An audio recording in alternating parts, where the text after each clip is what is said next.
Muito boa tarde. Cumprimento o Sr. Ministro, o Sr. Secretário de Estado, senhoras e senhores deputados. Vamos dar início a esta audição no âmbito do Grupo de Trabalho sobre o apagão de 28 de abril de 2025 e vamos dar início à mesma com a intervenção de até 10 minutos por parte do Sr. Ministro António Leitão Mar. Muito obrigado, senhores deputados, Sr. Presidente, senhoras e senhores deputados. Eu procurarei partilhar convosco um pouco o conhecimento adquirido, as lições e passos adotados, sabendo que, naturalmente, matérias relativas à gestão da rede, ao evento e às consequências, matérias de energia, a Sra. Ministra do Ambiente e Energia aqui esteve na semana passada, creio, e já terá sido exaustiva. Mas, no fundo, uma das ideias principais que se espera de um governante, ou de governantes e de líderes de equipas, é de que é preciso planear, obviamente, e depois conseguir responder e, com serenidade, procurar responder o melhor possível a eventos que não estavam previstos e dificilmente eram estimados. E no dia 28 de abril de 2025, portanto, há praticamente um ano, o país todo foi confrontado com um evento que não tinha experiência, não tinha paralelo. Segundo o relatório da Agência Europeia, de uma gravidade e de uma categoria que não tinha ocorrido nos últimos 20 anos na Europa inteira. Sem prejuízo disso, o foco do Governo e a reação do Governo foram imediatos e o foco foi, sem existir, e isso é bom que seja reconhecido e evidente para todos, sem que existisse um planeamento do país para uma reação desta dimensão, para um evento desta dimensão com aquelas características, procurando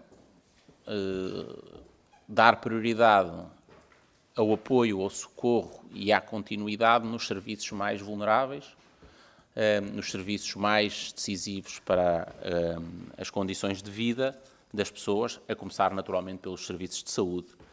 E, ao mesmo tempo que, e é talvez sobre isso que vos falarei mais, o Governo tinha que ter acompanhamento e a coordenação, não um certo nível operacional, mas para isso existiram e foram ativadas as células de crise de várias entidades, incluindo a Proteção Civil, que depois tem uma função de coordenação geral, mas um nível de coordenação política e um nível de comunicação política.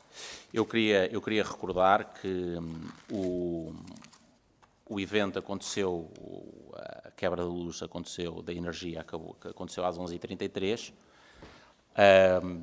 Nós, nos primeiros 10 minutos, a Sra. Ministra do Ambiente e eu próprio, não apenas tínhamos conversado entre nós, dialogado com os responsáveis das principais empresas de fornecimento e de distribuição de energia e, naturalmente, com o Sr. Primeiro-Ministro, e a reação de crise iniciou-se nos primeiros 10 minutos. O que fez com que, como mandam as boas práticas, a comunicação do Governo tivesse sido feita através de mim, que tenho muitas vezes esse papel no Governo de comunicação externa, dentro da primeira hora, creio que eram meio-dia e pouco, meio-dia e 10, à volta do meio-dia e 10, que fizemos essa comunicação.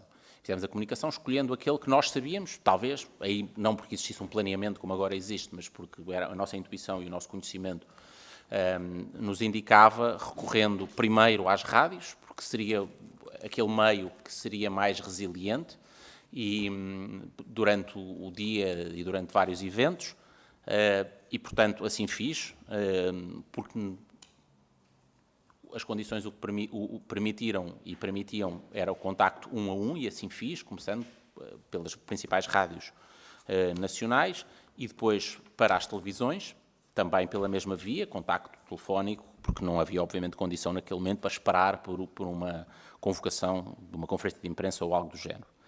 O Governo iniciou em modo de crise nessa mesma meia hora, 45 minutos, em gabinete de crise. O Conselho de Ministros foi convocado cerca das 12h30, portanto, menos de uma hora depois do início do apagão, e os ministros estavam, vários deles, reunidos com o Primeiro-Ministro, e assim estiveram durante todo o dia, até creio que o Primeiro-Ministro, aliás, continuámos reunidos com algumas saídas do Primeiro-Ministro, à REN, à Proteção Civil e depois, mais tarde, à Maternidade Alfredo da Costa, e nós estivemos reunidos prolongadamente e tivemos até ao final do dia. Ao longo do dia, além daquela minha primeira comunicação, dentro da primeira hora, tivemos algumas comunicações por via de redes sociais, a registar uma incapacidade de comunicar através do portal do Governo que foi abaixo, e isso foi uma lição que foi aprendida em termos de necessidade de reforçar a resiliência daquele equipamento, que é um portal que já tinha sido desenhado há vários anos. E depois o Primeiro-Ministro teve 3 intervenções públicas no próprio dia, cerca das 15 horas, no contexto e a propósito da sua ida à REN, falou ao país, falou mais tarde, por volta das 9h20, e depois voltou a falar ao país às 23h20, a quando da visita à Maternidade Alfredo da Costa. Pelo meio, a REN também também fez uma conferência de imprensa, cerca das 18h30, mas Ministérios da Saúde e da Defesa tiveram comunicações públicas entre as 13 e as 14. A Proteção Civil fez comunicações através dos seus serviços de coordenação e um SMS à população durante a tarde, e é verdade que as redes móveis nesse momento tinham constrangimentos e fizeram com que várias pessoas não tivessem recebido essa mensagem. Continuámos, no dia a seguir voltámos a comunicar, às 6h50 o Ministro da Educação estava a falar com os diretores e a comunicação das escolas e a comunicação social para confirmar a reabertura plena das escolas, e o Ministro, eu próprio e o Ministro, creio que das Infraestruturas, fizemos também declarações na manhã do dia seguinte, em que largamente a situação estava mais normalizada. E, portanto, o que é que nós procurámos? Ativar e manter a coordenação política desde os primeiros minutos, dar prioridade às situações mais críticas e urgentes, ao acompanhamento e ao diálogo com as instâncias internacionais e Espanha, de onde desde cedo se percebeu que poderia ter vindo a origem do problema, e o cedo não são os primeiros minutos, mas durante o dia se percebeu isso, coordenar e acompanhar as várias organizações nacionais que procuravam garantir a continuidade dos seus serviços, e não há dúvida nenhuma que a nossa prioridade foi para os hospitais onde pessoas dependiam da continuidade dos serviços para que as suas vidas pudessem continuar, desde bebés em incubadoras a pessoas ventiladas. E tivemos contacto estreito com os vários órgãos de soberania, tentámos reunir com o Parlamento, mas dada a dificuldade das comunicações, não foi possível juntar todos, e vimos, felizmente, o país a responder de uma forma extraordinária à população, os servidores do Estado, as empresas privadas da área que procuraram também fazer um esforço muito grande para reagirmos o mais depressa possível, reagirmos apesar de não podermos contar com o fornecimento externo e com a ajuda externa para reiniciarmos as ligações, reagimos e retomamos as ligações e a energia mais cedo do que Espanha, muito mais cedo que em os episódios mais parecidos que há memória nos Estados Unidos e em Itália, onde a recuperação demorou vários dias, em Espanha vários atrasos de horas, e houve perturbação, foi grande, a incerteza e a inquietude foram grandes, os momentos de preocupação extrema foram vários. Eu creio que o país deu uma resposta extraordinária e temos muito orgulho no país que somos e da forma como também neste momento dramático, imprevisto, reagimos e a partir do primeiro dia lançámos-nos num trabalho de aprendizagem de lições, aprendizagem com o que os outros países preparam para reagir de forma de coordenação política e de comunicação a partir dessa data e por isso, uns meses depois de toda essa discussão de preparação de resposta, criámos o Corgov, que é uma estrutura e um manual de procedimentos para coordenação política e comunicação política em momento de crise que, infelizmente, num outro dia 28, mas o de janeiro de 2026, nos voltou a ser muito útil e acompanhar desde as primeiras horas da madrugada, dia 28 de janeiro, na resposta à comunicação e coordenação política, aí já não um apagão, mas um evento de uma outra dimensão, também historicamente grave, também com recordes, designadamente da gravidade dos ventos que assolaram e passado uns dias da pluviosidade e do fluxo e os riscos de inundações. E nessa altura tínhamos um outro grau de preparação, o país precisa de fazer mais precisa e por isso na próxima semana apresentaremos, como sabem, ao país o programa de transformação, recuperação e resiliência que em vários domínios robustecerá bastante mais Portugal, o nosso país, as nossas estruturas, empresas, comunidades, infraestruturas para eventos extremos que nós, muitos, não conseguimos evitar, alguns conseguimos mitigar os riscos, mas quando acontecem temos que ser capazes de defender, proteger os nossos cidadãos o melhor possível e estarmos mais preparados para isso e mais preparados do que estávamos quando, a 2 de abril de 2024, iniciámos funções no Governo de Portugal. Muito obrigado, Sr. Ministro. Dou agora a palavra ao Sr. Deputado Paulo Muniz, do Grupo Parlamentar do PSD. Muito obrigado, Sr. Presidente. Cumprimento as senhoras e os senhores deputados, o Sr. Ministro da Presidência, o Sr. Secretário de Estado e toda a sua equipe que o acompanha. Sr. Ministro, por a razão de se reunir connosco nesta fase do grupo de trabalho e que é, digamos, a audição última deste trabalho que temos desenvolvido, evidentemente que há um conjunto de dados que para nós já são evidentes e conhecidos, entre os quais, permita-me reforçar a unicidade do evento de 28 de abril de 2025. Nós estamos a falar de um evento com origem em Espanha, que se propagou em segundos a Portugal, também teve influência em França, e que no nosso país, pela nossa interligação com Espanha, provocou, como todos sabemos, o colapso do sistema elétrico na sua globalidade, naquilo que foi o território continental. É evidente que, face a um evento desta natureza, e como disse o Sr. Ministro e bem, do qual não há registro nos últimos 20 anos de algo com a mesma amplitude, importa dizer que o evento dá-se às 11h33, às 11h40 o Governo está informado, às 12h12 é ativada a célula do Sistema de Segurança Interna e às 12h30 reunia o Conselho de Ministros com caráter de urgência.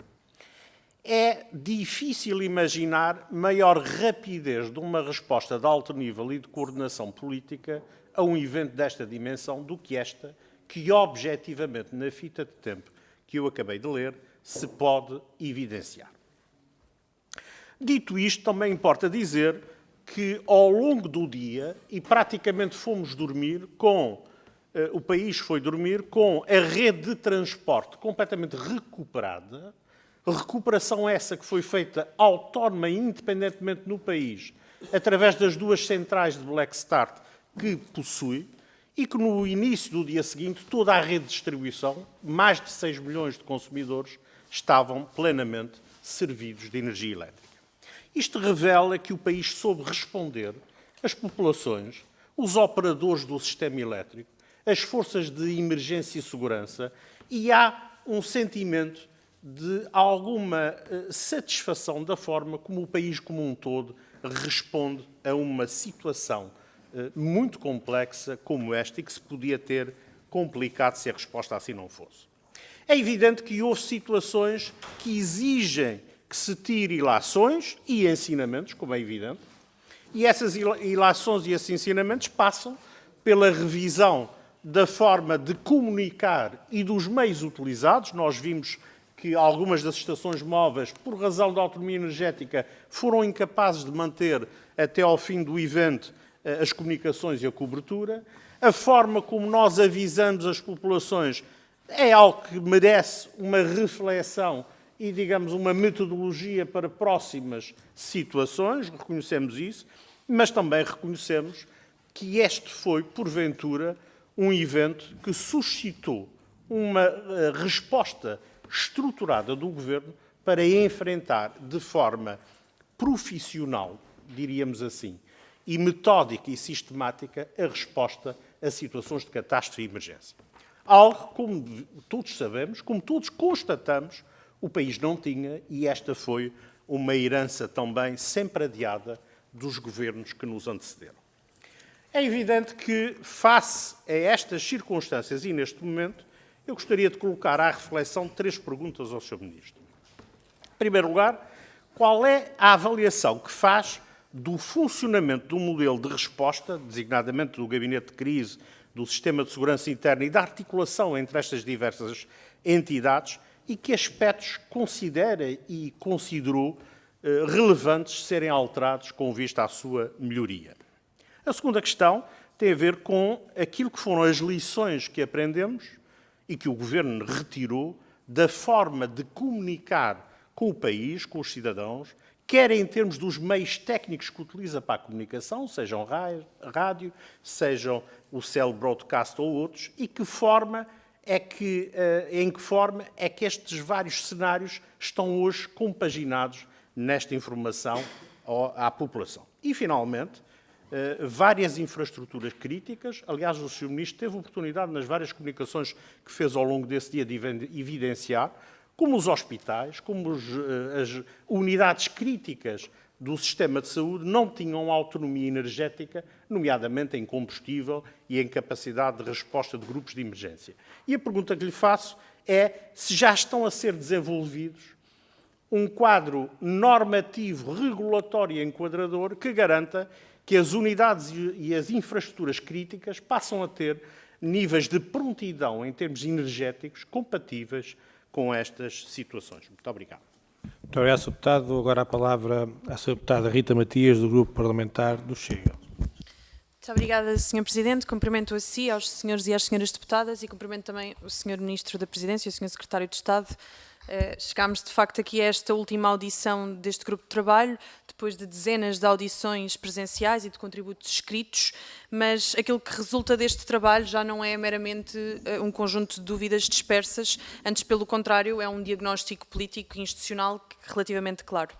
O apagão de 28 de abril não pode ser encarado apenas como um incidente técnico que teve origem em Espanha.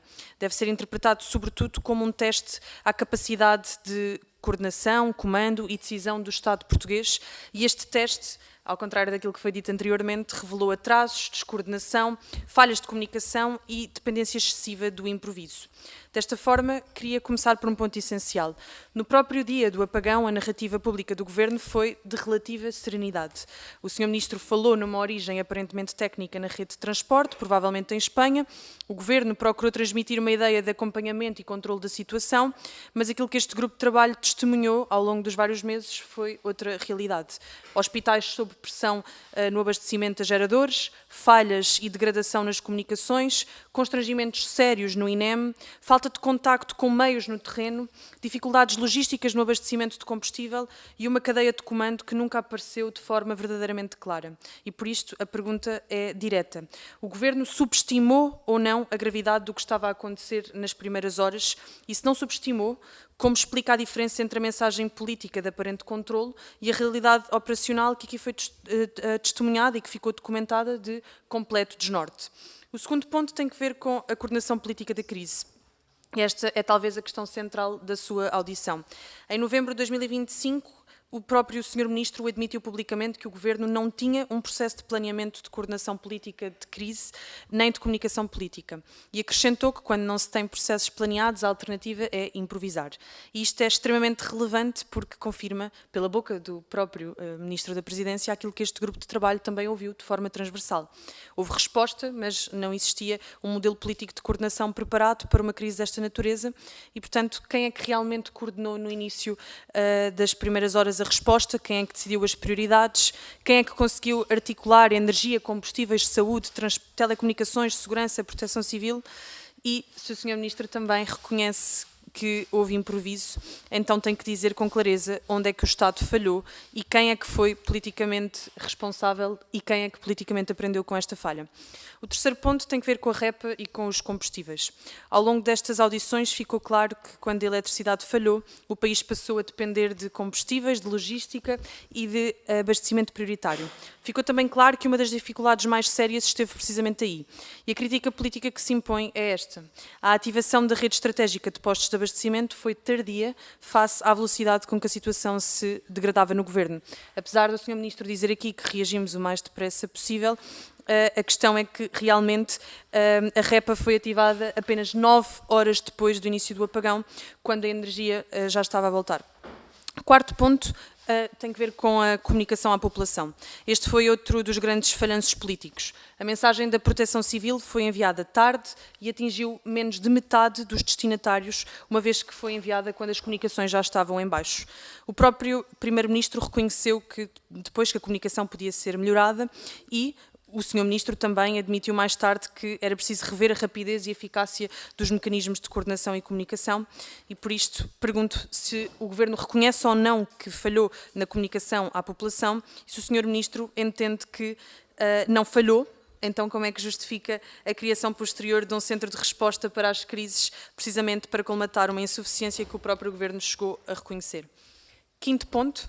Tem que ver com Espanha e a origem do incidente e este ponto é particularmente relevante para o Chega, porque sabemos pelos relatórios técnicos e pela própria polémica política espanhola que havia sinais prévios de instabilidade e que o incidente teve origem do lado espanhol. A questão que se coloca é dupla.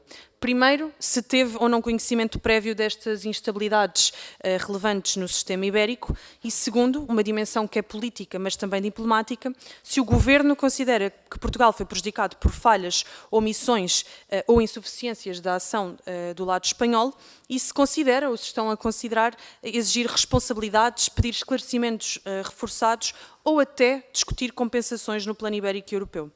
Sexto e último ponto, mesmo para terminar, talvez a pergunta mais importante é praticamente um ano depois, o que é que o Sr. Ministro tem a dizer que mudou? E termino com um conjunto de 4 questões.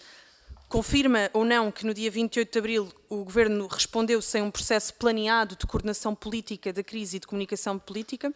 Reconhece ou não que a ativação dos mecanismos de abastecimento prioritário, incluindo a REPA, foi demasiado tardia face à evolução da situação no terreno? Se considera o Governo que Portugal foi de alguma forma lesado por falhas e omissões do lado espanhol, se sim, se está a ser equacionada alguma forma de responsabilização ou compensação no plano ibérico e, por último, se amanhã tivermos um novo apagão, se o Sr. Ministro consegue garantir que o Estado vai responder com mais coordenação, rapidez e menos improviso. Muito obrigada. Muito obrigado, Sra. Deputada. Dou agora a palavra ao Sr. Deputado Pedro Vaz, do Grupo Parlamentar do Partido Socialista. Muito obrigado, Sr. Presidente, senhoras e senhores deputados, Sr. Ministro, Sr. Secretário de Estado. Sr. Ministro, ao preparar esta audição, tive a oportunidade de ir ler a intervenção que o Sr. Ministro fez no dia 30 de abril de 2025, aqui nesta casa, num debate da Comissão Permanente, e achei que seria útil relembrar todos das suas palavras. Então, e passando a citar o Sr. Ministro, foi dito o seguinte nesse debate: de um momento para o outro estiveram em risco doentes em cuidados intensivos, bebés em incubadoras, foram afetadas as comunicações mais básicas, os transportes essenciais, os semáforos, a segurança esteve ameaçada por horas. por falta de iluminação na rua ou de sistemas de alarme e de segurança. Disse ainda: tudo isto exigiu uma liderança serena e competente e assim agiu o Governo. Declarámos a situação de crise energética, ativámos os mecanismos de coordenação de contingência em crise previstos na lei, garantimos o abastecimento prioritário aos serviços essenciais. Disse ainda: ministérios, autoridades, fornecedores de energia foram emitindo informações e avisos à população durante o dia pelos meios que tinham disponíveis. Procurámos garantir que se comunicava o que era necessário sem nunca entrar em oportunistas exercícios de propaganda política. Disse também: avançámos com a criação de uma comissão técnica independente para que cá dentro se faça uma avaliação de mecanismos de reação e de gestão desta crise, da resiliência dos sistemas elétricos, dos serviços críticos, do funcionamento da proteção civil, das comunicações e da área da saúde. Sr. Ministro, tudo aquilo que foi dito aqui neste dia 30 de abril foi desmentido por todas as audições que tivemos aqui ao longo deste período. Não teve em risco bebés nos hospitais, nas incubadoras. Foi dito aqui pelo seu diretor executivo do INEM, pelo seu diretor executivo do SNS. Não esteve em risco doentes internados em cuidados. Não houve falta de abastecimento. Não esteve de nenhuma forma. Tudo foi feito pelos serviços, apesar de não haver coordenação. De todas as audições que aqui fizemos, quando foi questionadas as entidades a que horas falaram com o Governo, que orientações receberam do Governo, nenhuma entidade conseguiu dar uma explicação cabal das horas que comunicaram com o Governo. A própria REN acionou o Black Start 10 minutos depois do apagão, autonomamente de acordo com as regras que eles tinham definidos no despacho. No dia 30 de abril tive a oportunidade de fazer várias questões ao Sr. Ministro, que disse que iriam responder de imediato, pediu para enviar por escrito, enviei por escrito. Nunca chegaram essas respostas. Ó Sr. Ministro, ao longo destas dezenas de audições, percebemos que não foi cumprida a Lei da Segurança Interna, que não foi cumprida a Lei de Bases de Proteção Civil, que não foi cumprido o Decreto-Lei número 20/2022, de 28 de janeiro, no que diz respeito às infraestruturas críticas, e percebemos que os anúncios que o Governo fez em julho de 2025 de resiliência das infraestruturas elétricas emanavam de decisões que já transitavam de períodos pré-24º Governo. Portanto, Sr. Ministro, eu gostava de lhe perguntar o seguinte: acha, agora, um ano depois, que se calhar exagerou na propaganda nestas declarações no dia 30 de abril? Se reconhece que talvez se tenha excedido na ânsia de querer dizer que o Governo estava a controlar a situação? Depois, uma segunda questão, Sr. Ministro. O que é feito desta Comissão Técnica Independente e do seu relatório? Terceira e última questão, Sr. Ministro. Quase em jeito de brincadeira, mas na realidade quem decidiu publicar esta notícia não fui eu, foi o próprio Governo. Porque até também foi desconfirmado cabalmente aqui.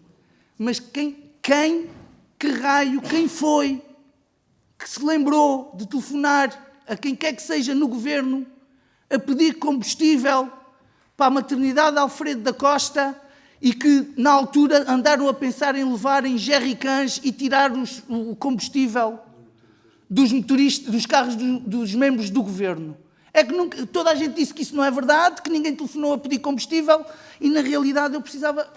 Agora já é quase uma curiosidade, Sr. Ministro, que é quem é que lembrou o Governo que era preciso jerrycans para levar para a maternidade Alfredo da Costa? Muito obrigado. Muito obrigado, Sr. Deputado. Dou agora a palavra ao Sr. Deputado Jorge Teixeira, do Grupo Parlamentar da Iniciativa Liberal. Muito obrigado, Sr. Presidente. Cumprimento o Sr. Ministro pela sua vinda aqui ao Grupo de Trabalho e vou começar com uma pergunta filosófica. Para que serve um grupo de trabalho? Quando se debruça sobre um fenómeno como este, que foi o apagão do ano passado. Eu tive de me confrontar com esta pergunta ao longo de várias audições nos últimos meses. E nunca me consegui dar por satisfeito.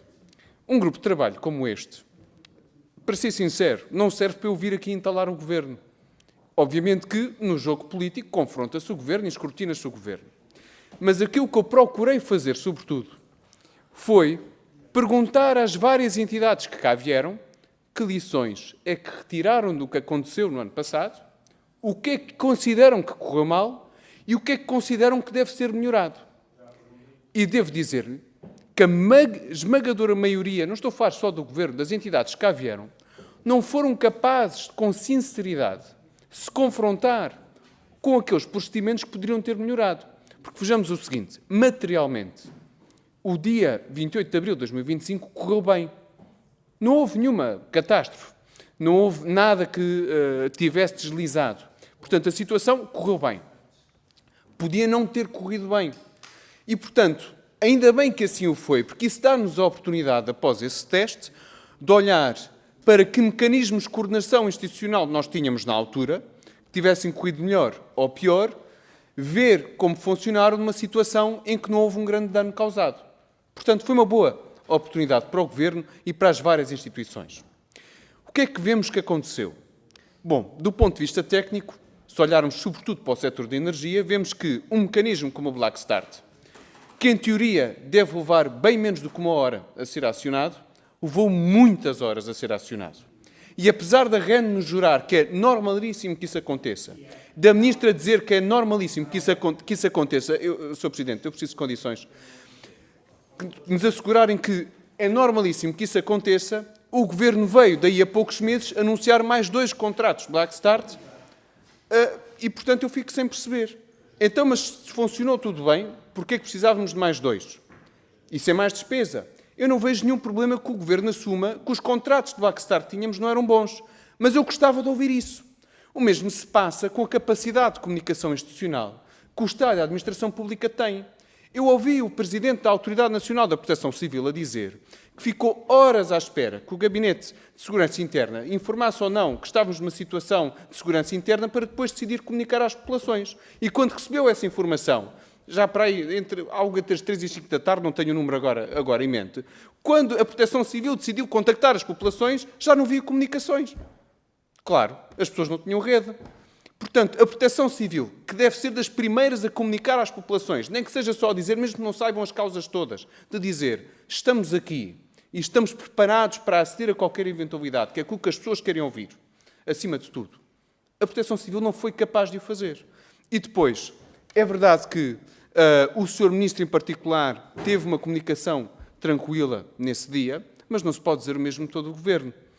O Sr. Ministro da Economia afirmou que não poderia excluir que se tratasse de uma situação de ciberataque. Eu compreendo perfeitamente o que é que o Sr. Ministro queria dizer, mas numa situação daquelas, a maioria das pessoas não vai estar com essa atenção ao detalhe que, bom, de facto, objetivamente não pode excluir porque ainda não se sabe a causa. É preciso ter muito cuidado com a maneira como se comunica. Daí eu perceber a necessidade que o Sr. Ministro, se calhar, tenha sentido de criar esse gabinete de gestão de crise.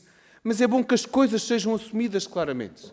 Que se diga claramente e se faça uma análise após aquilo que aconteceu, que há uma série de coisas que não correram bem e, por isso, vamos tomar este conjunto de medidas para assegurar que numa próxima situação de crise vamos ter uma situação muito melhor. Até porque estas coisas têm consequências.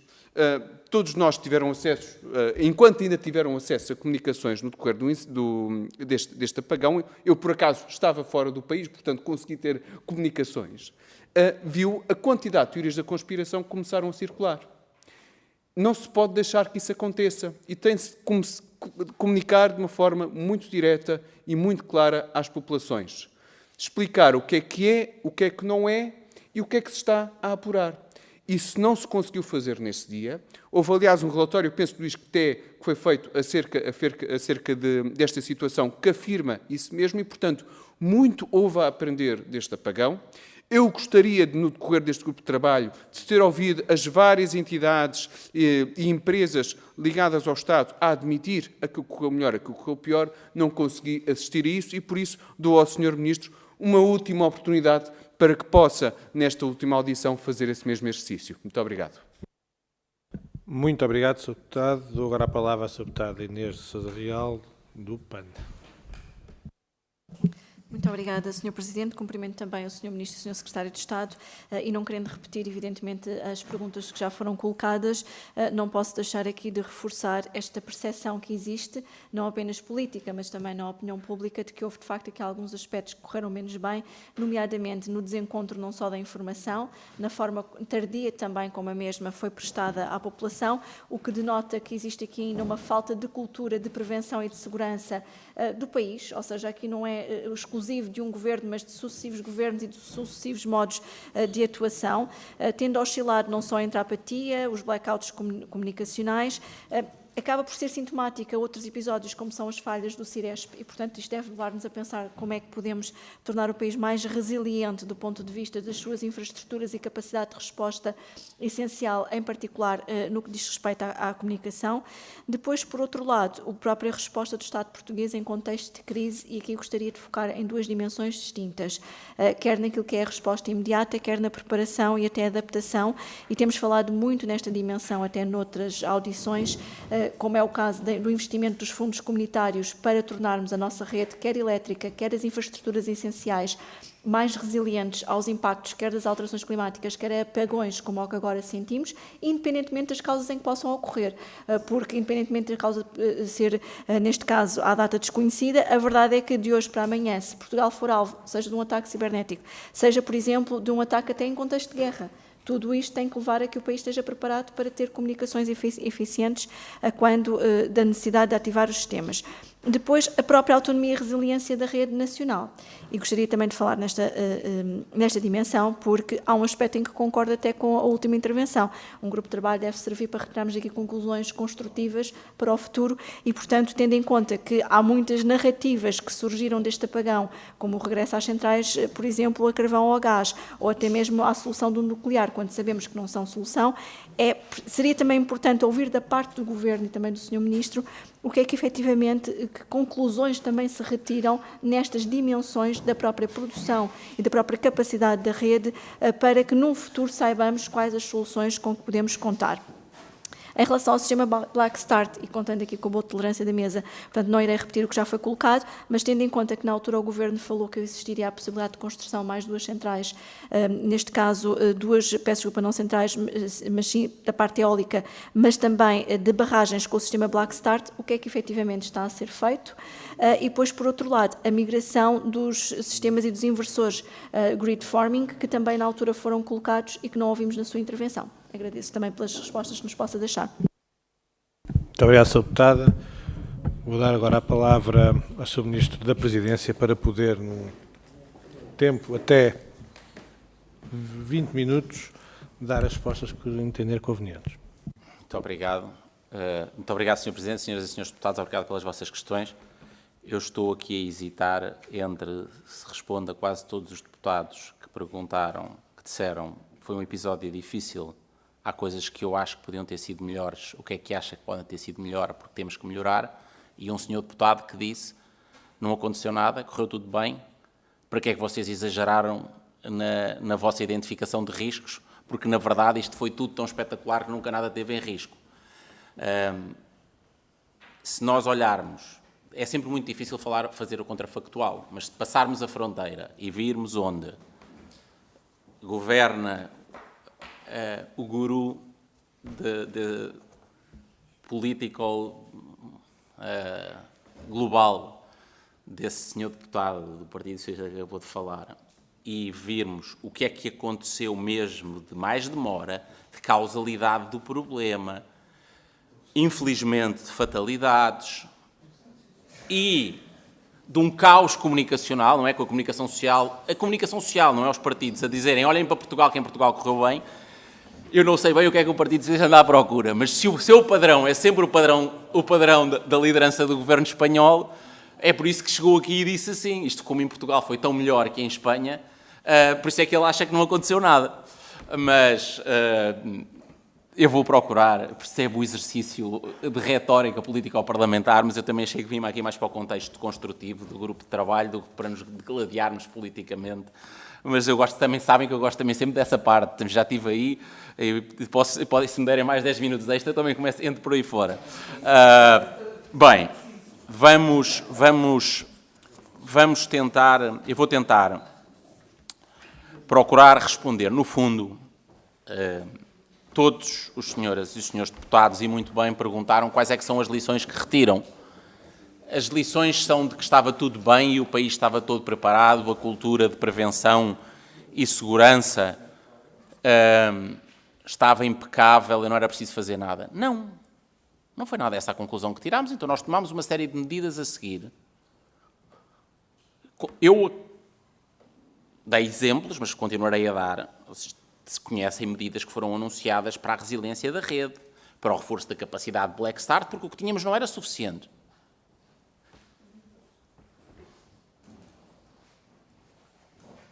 Para além da energia, nas comunicações, medidas que foram tomadas depois na rede de comunicações entre as pessoas.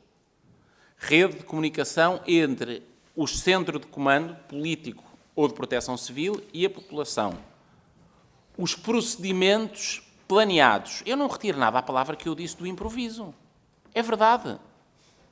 Eu lembro-me hoje, como se fosse aquele dia, às 11h33, de ver a eletricidade ir abaixo, olhar lá para fora, perceber que o problema não era do edifício, olhar mais longe e perceber que não era, entrarem os meus assessores pelo gabinete a dizer está a faltar luz e parece que não é só aqui, pegar no telefone e falar com a Ministra do Ambiente, falar com o Primeiro-Ministro, falar com a liderança da empresa, da maior empresa elétrica nacional e perceber que era um problema nacional e dizer temos que reagir. Mas não tinha, naquela altura, nem eu, nem nenhum governante, nem o país tinha, no seu governo, isto. Que é na versão simplificada, resumida, que é o planeamento da resposta, da coordenação e da comunicação. Isso não existia. Não existia. E um país organizado e prevenido deve tê-lo. E isto ficou para a história e, infelizmente, já foi usado. No outro 28 de janeiro. E, portanto, não tínhamos esse planeamento de coordenação política e de resposta à crise. Há planeamento da proteção civil, há planeamento nos serviços, no sistema de segurança interno, que foram todos ativados na primeira hora e qualquer coisa, todos estavam em modo de crise e houve coordenação entre eles. Nós falámos, eu vi ministros ao meu lado, durante toda a tarde, a falarem com líderes, desde a direção executiva do SNS, a ULS, no caso da ministra não estava connosco, mas eu estava a conversar com ela, creio que ela estava no Porto, falei com ela dezenas de vezes durante esse dia. Ministros a falarem com lideranças de empresas fornecedoras de combustíveis, obviamente com a proteção civil, com as forças de segurança, naturalmente com as empresas de energia, REN e redes, EDP. E, portanto, houve um grande esforço. Tínhamos o planeamento? Não, não tínhamos. E mais, não tínhamos os meios técnicos, sequer, dentro do governo, para todos falarmos imediatamente por rede Ciresp. Só depois disto é que os membros do governo, os ministros, receberam terminais Ciresp. Porque eles não existiam nas secretarias-gerais do governo entregues aos membros do governo.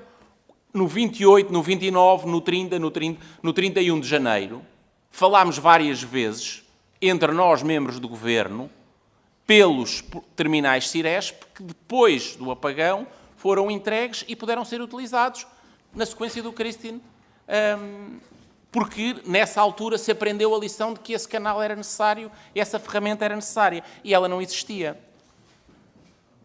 Nós sabemos que a resiliência das redes de comunicação mesmo dos canais de rádio, era uma resiliência limitada, que era vulnerável, nós sabemos hoje, à falta de abastecimento elétrico, mas também sabemos que é vulnerável a eventos de vento extremo.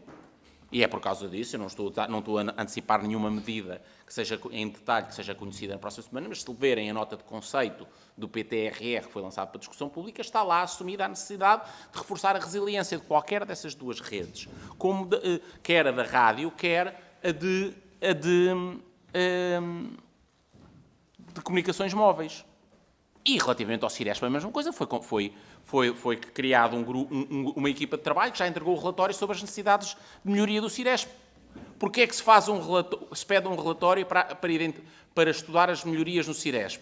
É porque se entende que há margem e há lições a aprender sobre coisas que podiam ter corrido melhor. E, portanto, nós hoje temos algo que não tínhamos, que é uma tipificação de uma crise, de tipos de crises. E garanto-vos, são muitos as fontes possíveis de crise, e os senhores deputados falaram aqui de algumas. E nós, em menos de um ano, experimentámos duas extremas de que não havia memória. E se considerarmos alguns eventos de incêndios muito extremos, que esses já tínhamos tido memórias, são outros. Mas os senhores deputados já falaram de riscos de ataques cibernéticos, já falaram de riscos de disrupção da cadeia alimentar. Há mais outros riscos e nós temos que nos preparar cada vez mais e precisamos de ter medidas, não apenas de planeamento, falaram dessa ideia do planeamento, falaram da ideia das regras técnicas e das exigências para os vários operadores. São soluções normativas ou regulamentares, mas é também preciso fazer investimentos. É preciso fazer investimentos na recuperação e no reforço, na resiliência dessas infraestruturas, dessas redes, desses serviços. E eu creio, senhores deputados, que na próxima semana terão muitas informações e muitas novidades sobre isso. Senhor deputado Paulo Muniz, agora procurando entrar aqui por perguntas concretas, se há espaço para a melhoria na ativação de nível operacional. Eu quero chamar a atenção para uma confusão que muitas vezes acontece sobre onde é que em Portugal está, à data de hoje e até à mudança da lei da Organização e de Bases de Proteção Civil, na prática, o coração da coordenação operacional. Está no Centro Nacional de Comando da Proteção Civil, que tem não apenas a Proteção Civil, o Presidente e o Comandante Nacional e os seus adjuntos, mas também pontos focais oficiais de ligação de várias entidades do Estado, mais de uma dezena, creio que são até 3 dezenas, dependendo dos contextos. O SSI tem um centro e um gabinete de crise, uma célula de crise, tal como a direção executiva do SNS, tal como os serviços de informação, mas que são setoriais e parcelares. A lógica da coordenação operacional transversal é essa. Não é aquela coisa que o Partido Socialista estava fixada a seguir ao Christine, que é um Conselho Nacional, que é uma coisa de nível superior, onde essencialmente está o Governo, Ministro da Administração Interna, alguns outros governantes e depois alguma outra entidade de nível operacional. Não é essa coisa, que na altura se queixaram muito, só foi ativado no domingo. Não, o que interessa é a principal célula de comando, é o Comando Nacional da Proteção Civil, e esse estava a funcionar ao 12:30. O Conselho de Ministros estava a reunir e o Comando Nacional da Proteção Civil estava reunido com o oficial de ligação. Nós falávamos com a Proteção Civil e a Proteção Civil tinha lá a pessoa ligada aos combustíveis, ligada à energia elétrica, ligada à saúde, às escolas, às polícias, forças de segurança. Pronto. E, portanto, à autoridade aeronáutica. Pronto. E, portanto, esse é o nível de comando essencial em Portugal, foi ativado e esteve em funcionamento permanente. A mesma coisa que o Christine. Sobre lições relativamente à disponibilidade de meios e modos de comunicar com o país. Aprendemos? Aprendemos. Aprendemos que era preciso melhorar? Aprendemos.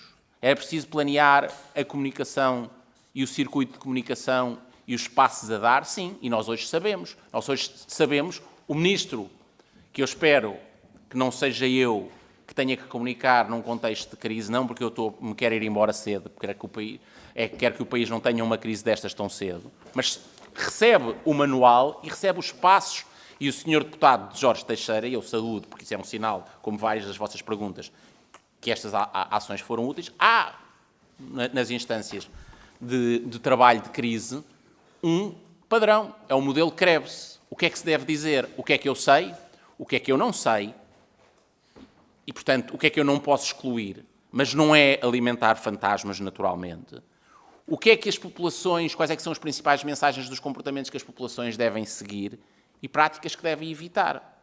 E foi isso que eu, sem conhecer por um manual preparado, mas por intuição política, procurei fazer naquele momento. Mensagem serena, não, Sr. Deputado Pedro Vaz, o momento não era de dizer que se não voltasse eletricidade, a capacidade de abastecimento dos geradores dos hospitais acabava, e é verdade, não era momento na manhã de dia 28 dizer aos portugueses que podia haver um risco de problema no fornecimento dos hospitais, senão as pessoas entravam em pânico. A comunicação daquele momento não é uma comunicação de pânico.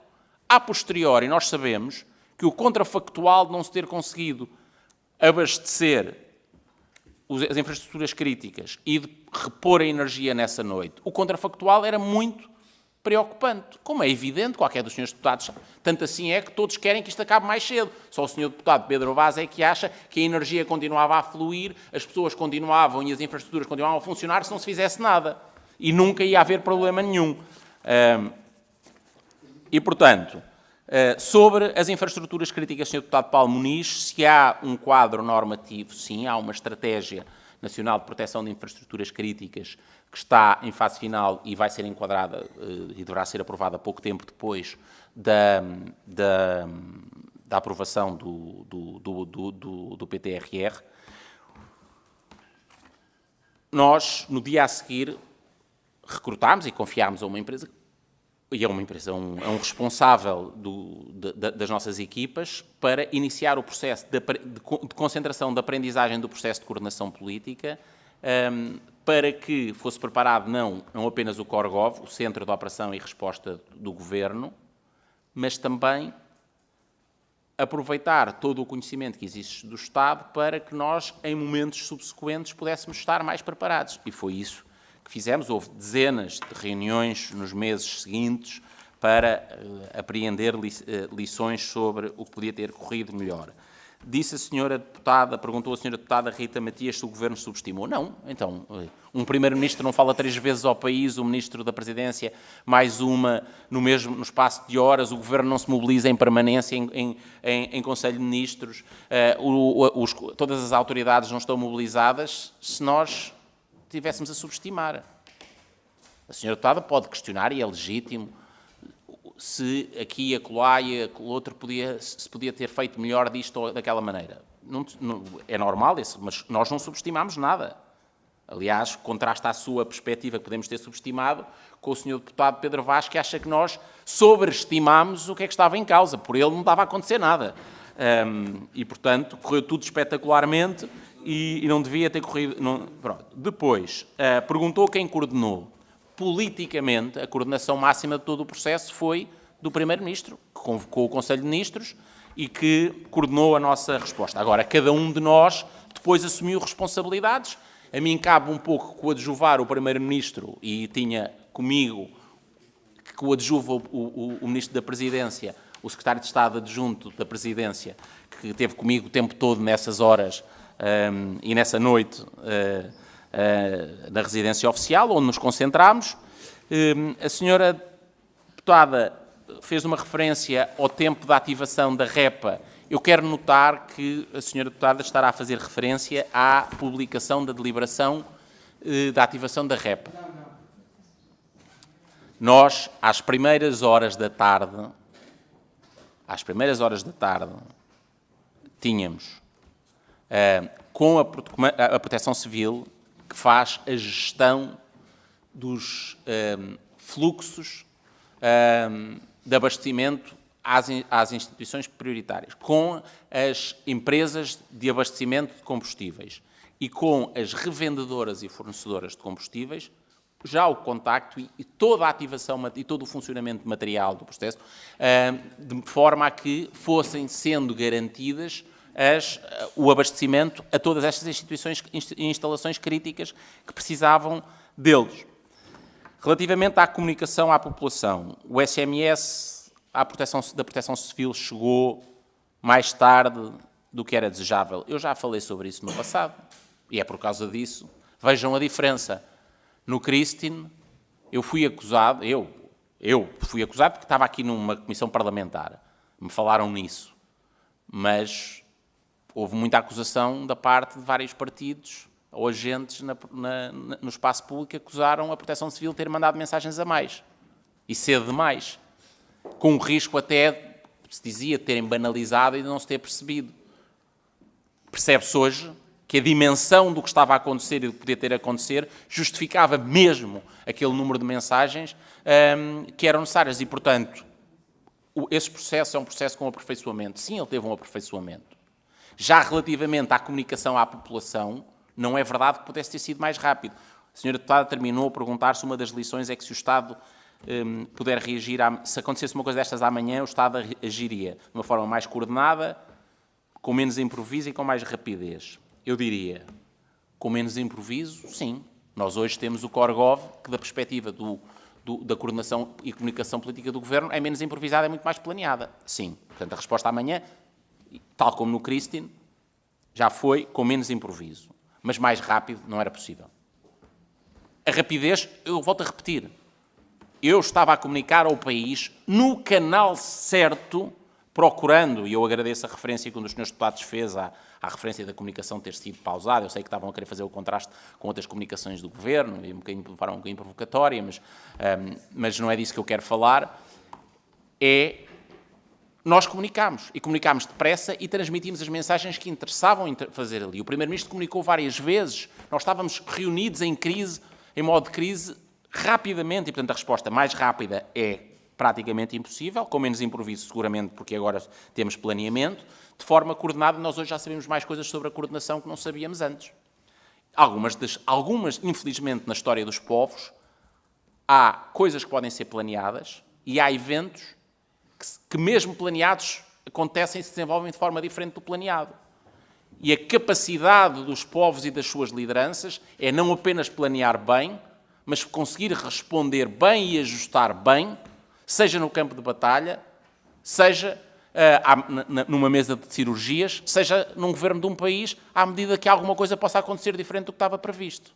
Eu, sinceramente, que o elogio do Partido Socialista de que, afinal, não era nada, é talvez a maior demonstração de que o país respondeu bem e, mesmo no que era imprevisto e teve que ser improvisado, reagiu extraordinariamente bem.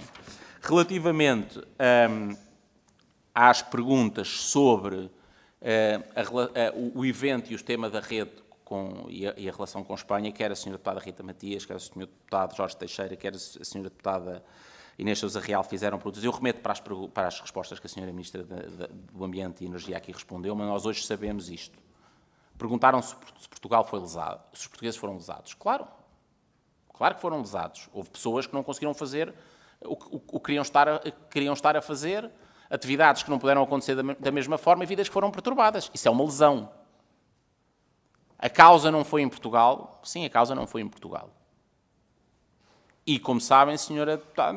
Deputada, nós, no ordenamento jurídico português, temos um quadro de referência relativamente ao que sucede e à forma de ativar a responsabilização no caso de eventos no setor energético que pertence à ERSE. Nós já tivemos discussões com a ERSE sobre isso desde os primeiros dias. Confiou-se e pediu-se, nós pedimos uma auditoria internacional que aconteceu e que a ENSO fez, e há seguramente um trabalho que está a ser feito pela ERSE com base no relatório da ENSO e, naturalmente, as suas investigações próprias.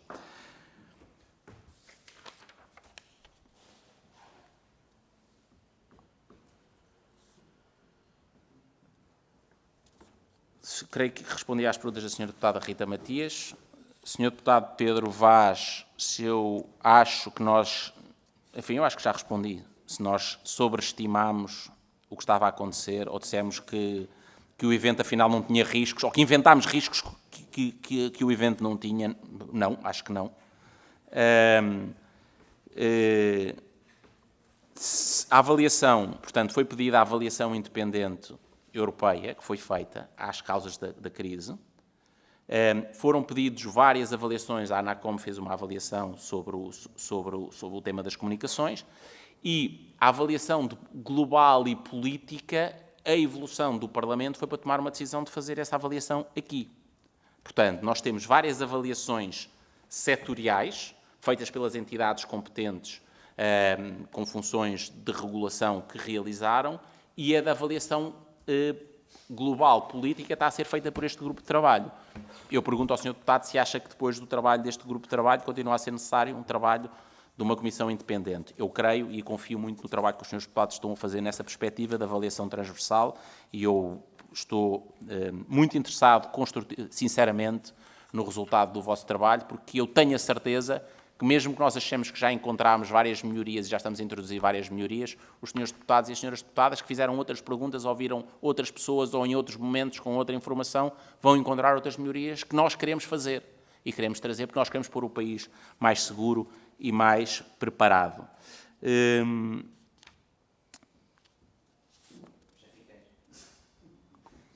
Sim. Eu vou-lhe relatar em concreto, especificamente, a informação e as soluções todas que envolvem o fornecimento às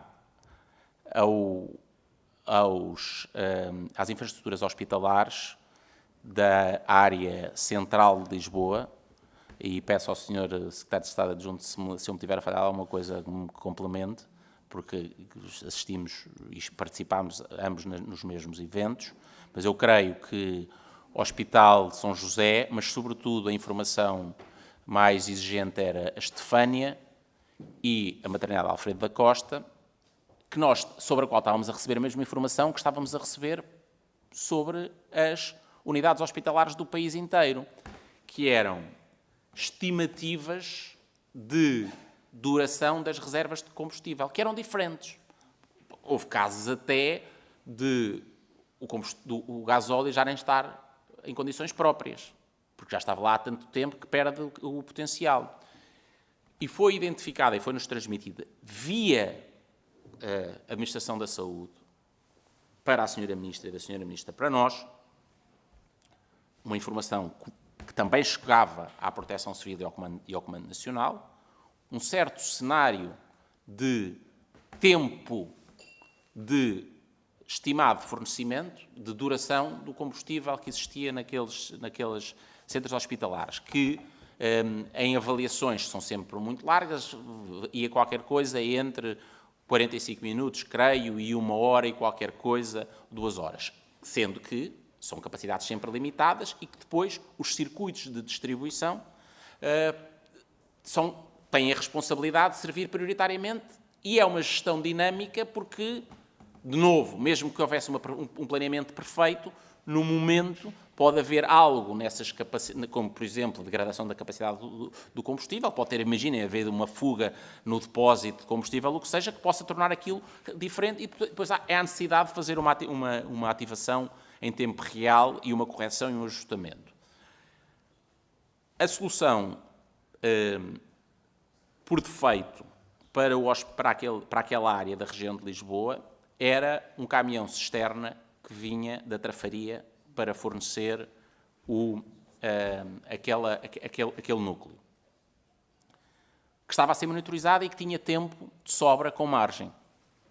Sucede que, a dada altura, a capacidade de comunicação com o transporte, o veículo que queria fazer o transporte, se perdeu a comunicação. E passaram uns minutos, e passaram outros minutos, e passámos a começar a entrar na lógica da previsão a uma margem que podia ser uma margem mais apertada. O que é que se faz neste momento? A Proteção Civil faz isso, e tenta fazer isso, e nós, o que se faz e o que um governo faz é, quando se identifica necessidades de procurar mobilizar mais setores, procurar mobilizar mais soluções de recurso, para o caso daquele caminhão cisterna poder chegar ali ou não chegar. E foram ativadas várias soluções, incluindo redistribuição entre outros equipamentos e infraestruturas naquela área da zona de Lisboa. É preciso lembrar, porque uma das razões que preocupava o tempo de chegada daquele caminhão eram as condições de trânsito na cidade de Lisboa, que eram bastante difíceis. Conhecendo tudo isso, foram ativadas soluções alternativas de distribuição através da Câmara Municipal de Lisboa, a quem foram pedidas a disponibilidade de meios de transporte para poder, em condições mais precárias, mas se fosse o que havia, transporte de combustíveis para aquela área, e várias fontes alternativas. Eu creio que foram analisadas os depósitos de combustíveis do edifício na Avenida da República, que era a Secretaria-Geral do Ministério da Economia, o edifício sede da Polícia Judiciária, ao qual se foi pedido que entre a capacidade de transporte mais pesada e mais ligeira fosse garantido que havia um abastecimento mais rápido para assegurar que, eu vou-vos dizer, e digo isto à vontade, é provavelmente o momento mais dramático que eu vivi na minha vida, foi ter ouvido política, foi ter ouvido qual era o cenário de risco que podia estar envolvido caso tudo falhasse, e felizmente acabou por tudo funcionar, caso naquele hospital não chegasse a nenhuma das soluções possíveis. E eu imagino o que é que os senhores deputados sentiriam, porque era a mesma coisa do que eu ouvi naquela sala. É que naquele sítio havia crianças cuja vida, bebés, dependiam do fornecimento elétrico para viverem, porque vivem em incubadoras com ventilação assistida. E eu tenho a certeza que o que os senhores deputados faziam, nesse momento, se estivessem na função de qualquer de nós, era qual é que é o plano A, qual é o plano B, qual é o plano C, qual é que é o plano D e qual é que é o plano E. Ver ridicularizado uma referência e uma explicação de alguém que disse eu não paro apenas no A, nem no B da Câmara Municipal, nem no C da Secretaria-Geral do Ministério da Economia, nem do D da Polícia Judiciária, mas se necessário vou lá eu próprio, não foi o caso da expressão do eu próprio, para que aquelas crianças não morram. Ver isso ridicularizado, eu vou-vos dizer, isso custa-me muito, muito, porque é fazer politiquice do mais fraco, do mais barato, com um nível, sinceramente, que eu acho lamentável. E as declarações não são minhas, mas são de alguém que eu sei que também, como eu, naquele dia, e como milhares de portugueses, estava a fazer tudo o que podia para que nós nos pudéssemos deitar, não na noite do dia 28, mas na noite do dia 29, e dizer assim, o país passou por isto e, felizmente, o país está na normalidade e não tivemos vítimas que tenham ocorrido por causa disto. E, portanto, sim, pensámos em tudo e em todos os planos, porque aquelas crianças e aqueles bebés, como outras pessoas em outras partes do país, mereciam que nós fizéssemos tudo e, sim, a identificação dos riscos face à informação disponível ou indisponível que ali havia, exigiu a ponderação de todas as medidas possíveis. Tenho a certeza que a nossa conversa hoje era diferente e a posição política e, se calhar, moral em que estariam seria bem diferente se nós tivéssemos não feito tudo e as coisas tivessem corrido mal. E, portanto, como eu disse nesse dia 30 de Abril, é muito melhor nós podermos estar todos aqui a discutir uma coisa que não foi trágica, mas que foi extraordinariamente difícil. E olhar, não é para todos, não é sequer para a maioria, não é para quase nenhum, mas ainda assim para alguém, nesta sala, e tudo o que consegue é fazer esta intervenção e ter um oportunismo sobre uma tragédia que não aconteceu, eu acho que é muito reveladora. Acho que é muito reveladora, não do desempenho de quem governou e coordenou, mas de quem está a falar. E por isso, Sr. Presidente, eu não sei se há mais questões. Muito bem, então aguardo pelas questões da Muito obrigado, Sr. Ministro. Eu dei uma tolerância grande, mas tendo em conta que era necessário dar a resposta, eu percebi que que o Partido Socialista gostaria de ouvir a resposta. Para a segunda ronda eu tenho 2 inscrições, o que significa que serão 2 minutos cada uma das inscrições e depois 4 minutos de resposta do Sr. Ministro. E nesse caso tem a palavra o Sr. Deputado Pedro Vaz, do Grupo Parlamentar do Partido Socialista. Sr. Ministro, eu ouvi com atenção, mas eu acho que o Sr. Ministro não ouviu, foi a minha intervenção com atenção. Eu não vou estar a dar conselhos ao Sr. Ministro sobre como é que deve agir e nem sequer me ponho na sua posição ou na posição de qualquer governante quando aconteceu um evento como aquele que aconteceu do 28 de Abril. Já tive a oportunidade de estar em situações de crise muito dramáticas, como foi no caso da pandemia, e bem sei as coisas que me passam pela nossa cabeça. O que o Sr. Ministro não percebeu com as minhas questões é que, basicamente, aquilo que eu questionei ao Sr. Ministro foi que, no que diz respeito à comunicação pós, e eu percebo que foi numa altura de período pré-eleitoral, mas a maneira como se quis passar a mensagem por parte do Governo e do Sr. Ministro em particular, em que se o Governo não tivesse feito determinado tipo de coisas, a situação do país tinha sido catastrófica. Aquilo que aconteceu nas audições que fizemos ao longo do tempo nesta comissão, aquilo que nós percebemos foi o seguinte: o país e as entidades públicas são muito mais resilientes de per si do que do ponto de vista concertado. Percebemos também que os mecanismos, o Sr. Ministro estava a falar muito de um sistema que tem interno do Governo de agilização, que criaram de gestão de crises. Presumo que é um modelo interno de gestão de crises do Governo, que acho muito bem que tenham. Mas a questão que se coloca é que, por exemplo, estas tipificações que falou já existem todas na Lei de Segurança Interna e que os instrumentos legais que o nosso país já tem já determinam determinado tipo de procedimentos. E o que nós percebemos com as audições todas que tivemos foi que muitos desses procedimentos não foram ativados ou que existiram do ponto de vista do improviso das próprias entidades. E foi isso que eu quis transmitir ao Sr. Ministro. E o Sr. Ministro acha que eu estava a brincar com eventuais situações dramáticas que pudessem existir. Não era isso que eu estava a fazer, Sr. Ministro. Percebe? A questão que nós percebemos, por exemplo, a questão da REPA, Sr. Ministro, não foi a Sra. Deputada Rita Matias que inventou. Temos um relatório que diz que a REPA foi ativada às 20h37, um relatório do IMT. Percebe? E não diz que o despacho saiu às 20h37. Eu já vou terminar, mas eu acho que está a perceber. Foi ativada às 20h37. Sabe o que é que também percebemos com esta questão da REPA, Sr. Ministro? Que espero que o Governo já tenha resolvido.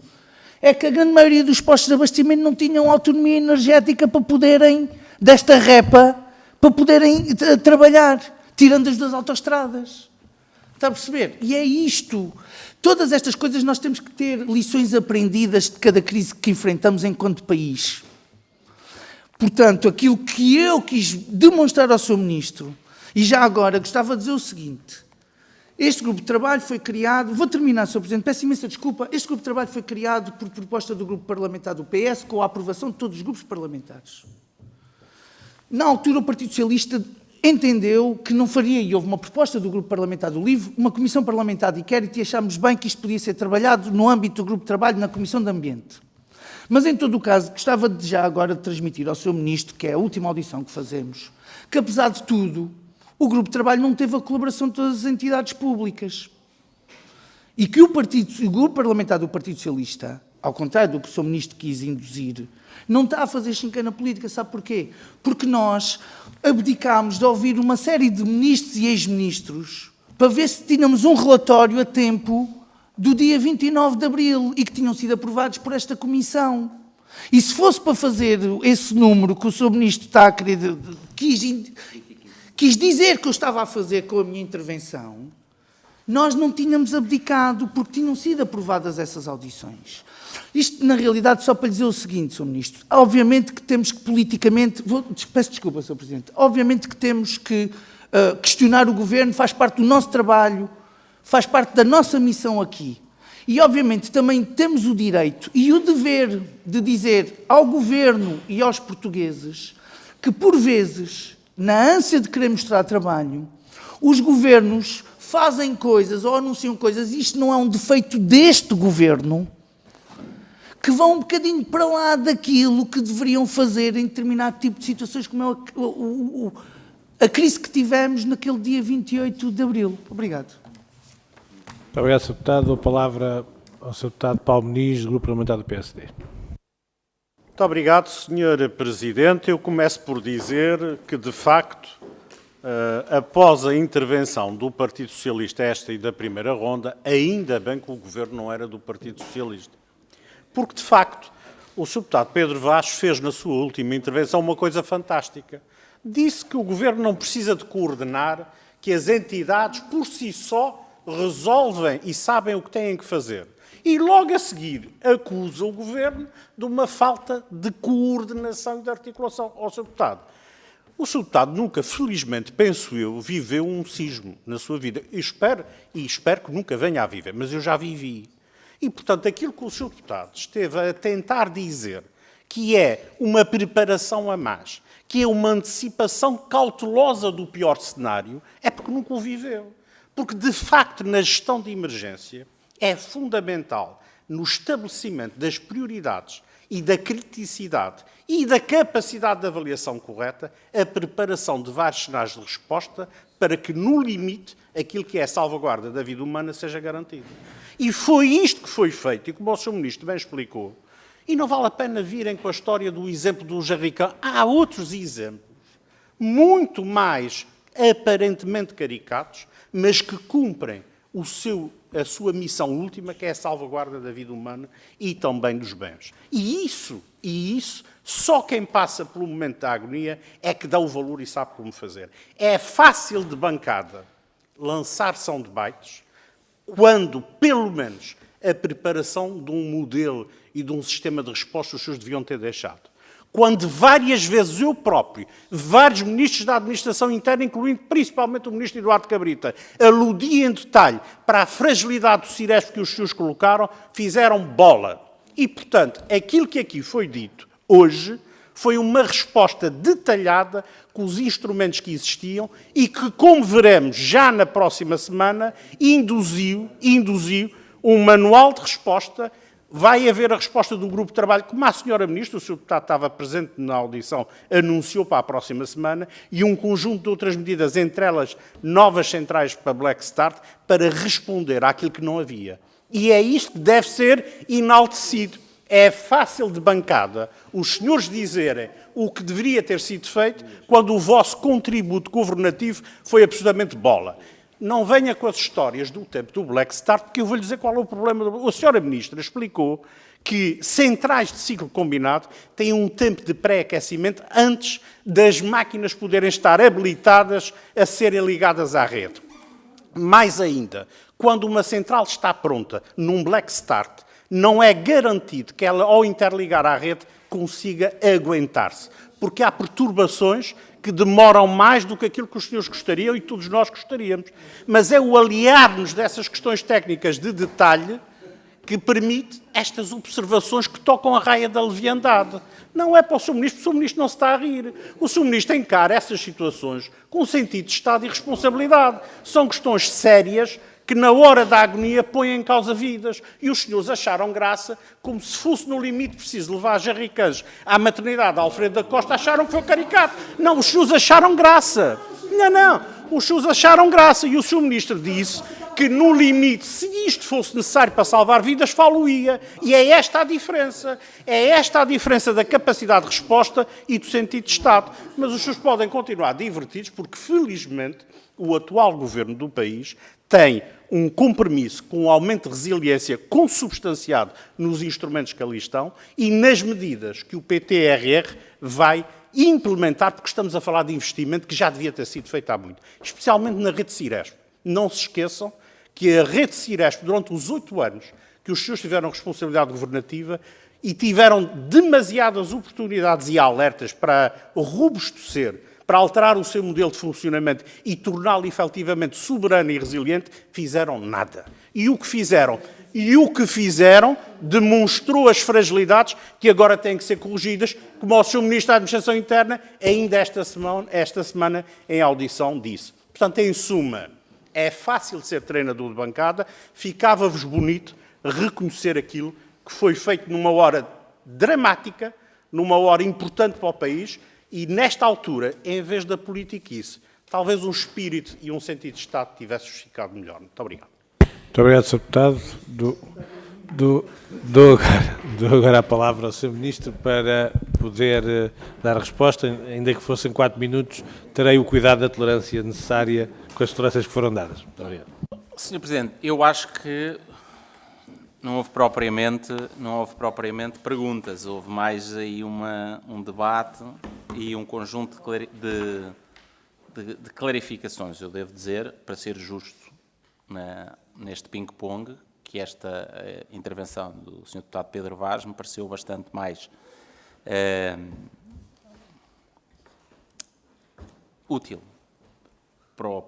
politicamente e para o país, para a nossa reflexão, do que a primeira, devo dizer. Mas é também a leitura que faço e, portanto, eu vou procurar honrar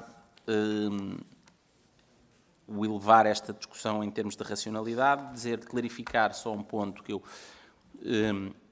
uma das iniciativas, talvez uma das mais importantes, definida como parte dessa avaliação independente, é um grupo de apoio técnico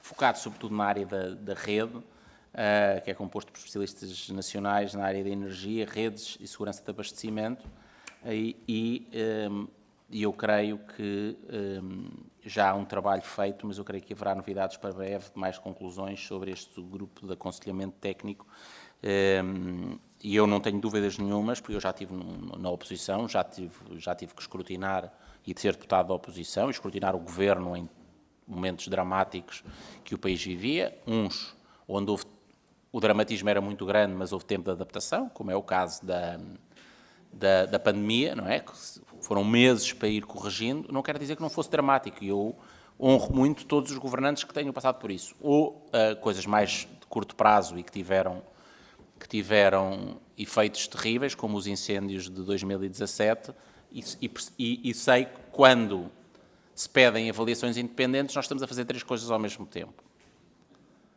Primeiro, estamos a dar voz ao ressentimento, à dor ou à ansiedade que os portugueses sentem. O que é que se passou? Porquê é que isto aconteceu assim? Porquê é que não foi feito melhor? Porquê é que não se respondeu melhor? Porquê é que... Normal, fazem parte dos deputados, e sei que tenho a certeza que o Sr. Deputado, quando imagino que tenha assinado esse pedido, também estava a pensar nisso. Tenho que dar voz aos portugueses que querem saber mais sobre isto. Segunda coisa, racionalmente, quero que o país, depois desse escrutínio, esteja mais preparado. E há uma terceira dimensão de oposição face ao governo. É normal, mistura-se tudo na mesma coisa. Eu vou enfatizar as 2 primeiras, que é o mais importante. Eu, relativamente à REPA, enfim, eu acho que o ponto que estou a falar é da ativação formal. Eu não disse que a Sra. Deputada Rita Matias tinha dito alguma coisa errada. Eu não disse nada disso. Eu disse que essa hora, que eu creio que até me lembro de dar a instrução para a Casa da Moeda fazer a publicação, porque aí depende de mim, enquanto tutela, ou do Secretário de Estado que me depende, foi a ativação formal. O que estou a dizer é que os procedimentos e a utilização prática, quer dos canais de distribuição de combustíveis, quer da procura da satisfação desta rede, estava a funcionar durante a tarde. Ao ponto de até se ter identificado uma coisa que é alguns serviços que podem ser eventualmente críticos e que não estavam na lista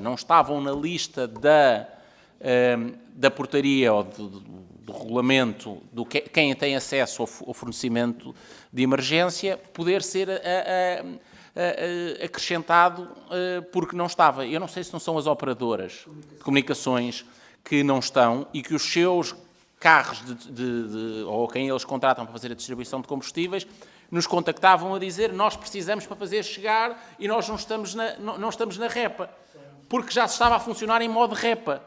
Portanto, eu quero dizer que, para efeitos de vossa conclusão, aquilo que eu vos posso partilhar é que, sem contestar a hora de publicação, e por isso da ativação formal, porque admite que a publicação, de um certo sentido, possa produzir efeitos jurídicos, a ativação material da REPA aconteceu durante o dia. E esteve a funcionar durante o dia. Tanto é que teve essa discussão. Podem ou não as empresas de telecomunicações ir abastecer à rede REPA. Pronto. E, portanto, estava a funcionar a rede REPA materialmente. Depois, politicamente, eu percebo o que é que... Já na altura, na primeira intervenção, o Sr. Deputado também fez essa abordagem. E, portanto, eu não lhe quero mérito, não está a inventar, ou não inventou na segunda uma correção de tiro para esse efeito.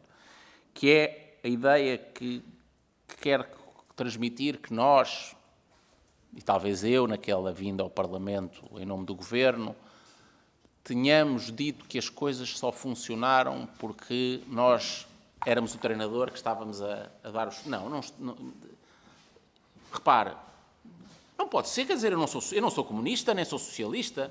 Eu não acho que os agentes na vida, na sociedade, só tenham comportamentos corretos se forem mandados pelo grande planificador.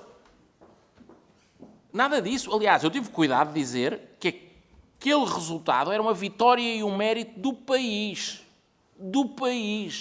de milhares de mulheres e homens que, de forma descentralizada, cumpriram as suas funções, extravasaram as suas funções, e os cidadãos em geral, que tiveram um comportamento extraordinário.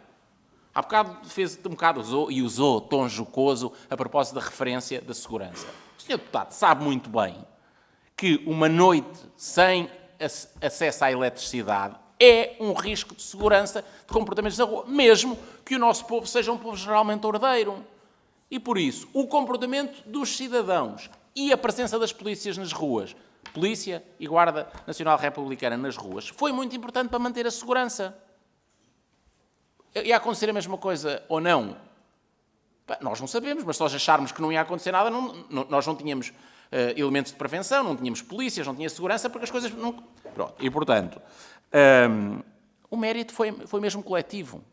E devo-lhe dizer, eu fico muito feliz de sentir que o nosso país coletivamente reagiu bem. O Governo fez a sua parte? Fez. O Governo é o último responsável político e, por isso, o último responsável pela resposta da administração pública. É para o bem e para o mal. Passa a ser, por isso, o único responsável ou o único a poder dizer se isto correu bem é por nossa responsabilidade. Não. Isso seria uma soberba e uma arrogância democrática e uma falsidade. A minha mundividência nem me faz pensar assim. Não é possível que o médico que decidiu ir a correr para o hospital porque estava com medo, que não estava de serviço, estava com medo que pudesse haver necessidade de assistência a pessoas e foi para lá dispor-se para ajudar, seja no dia do apagão, seja no dia do Christine, e houve casos desses às dezenas pelo país fora. Ele não fez isso porque o Governo mandou. Ele fez isso espontaneamente, porque faz parte da forma como em sociedade nós funcionamos, uma sociedade de seres livres que são muito mais livres do que mandados. Eu acredito nisso. E eu folgo muito em saber que o Sr. Deputado acredita muito mais nas virtudes da descentralização do que da planificação, demonstrando que o Partido Socialista tem dias de socialismo e dias de social-democracia europeia. Gosto muito mais que o Partido Socialista veja vir para esse lado, mas embora não sei se não está agora, os senhores deputados dirão que são especialmente conhecedores. Não estão agora assombrados pelo fantasma de regresso do Natal passado, com uma vertente um bocadinho mais planificadora, que esteja aí outra vez a pairar pelos corredores do Partido Socialista. Mas isso é uma brincadeirinha para acabar com a chicane. Mas eu queria só fazer dar uma última mensagem, porque eu acho que em termos de perguntas procurei responder. É dizer ao Sr. Presidente da Comissão em particular e aos membros do Grupo de Trabalho que, naturalmente, quem complementa, eu sei que estão a querer terminar os trabalhos e, portanto, não quero nada prejudicar, mas se houver alguma informação essencial que seja necessária para compreender que nós não estejamos limitados por deveres de confidencialidade a partilhar e que seja essencial para alguma conclusão, por favor, Sr. Presidente, o Sr. Presidente tem o meu contacto, mas tem do Sr. Ministro dos Assuntos Parlamentares, que é o canal mais expedito, coloquem. Nós achamos que há razões para o país olhar para o vosso trabalho. Sim, o país deve-se orgulhar do resultado. Só que o resultado poderia não ter sido este. Houve muitas variáveis que podiam ter saído de forma diferente. Desta vez, correu bem. Há outras alturas nas nossas vidas coletivas que, mesmo que os governantes queiram muito, correm mal. Não é? Eu, no dia qualquer coisa de outubro de 2017, vi arder a casa onde eu cresci. E tenho a certeza que o Primeiro-Ministro tentou, eu não estou a fazer política isso, António Costa, fez o melhor que pôde naqueles dias. E que soube. E tentou dar o melhor de si. E de certeza que na minha casa não vivia, naquela minha antiga casa já não vivia ninguém, já nem era nossa sequer, mas houve muitos casos onde morreram pessoas. E outra vez, tenho a certeza que os governantes fizeram o melhor possível. Desta vez, correu bem. Mas não estava tudo bem para correr bem. E nós aprendemos lições, melhorámos várias coisas, mas contamos com o vosso trabalho para poder melhorar mais se houver coisas a melhorar. E tenho a certeza que na próxima semana, com o anúncio do PTRR, mais várias coisas que são precisas melhorar, os senhores deputados saberão que há não apenas palavra, mas também dinheiro para as fazer. Muito obrigado a todos e obrigado pelo vosso trabalho e continuamos à disposição. Muito obrigado, Sr. Ministro. Vou dar por terminada esta audição e em breve teremos o relatório também para podermos, em comissão, analisar. Desejo a todos um resto de uma boa noite. Muito obrigado. Ministro do Estado de Estado.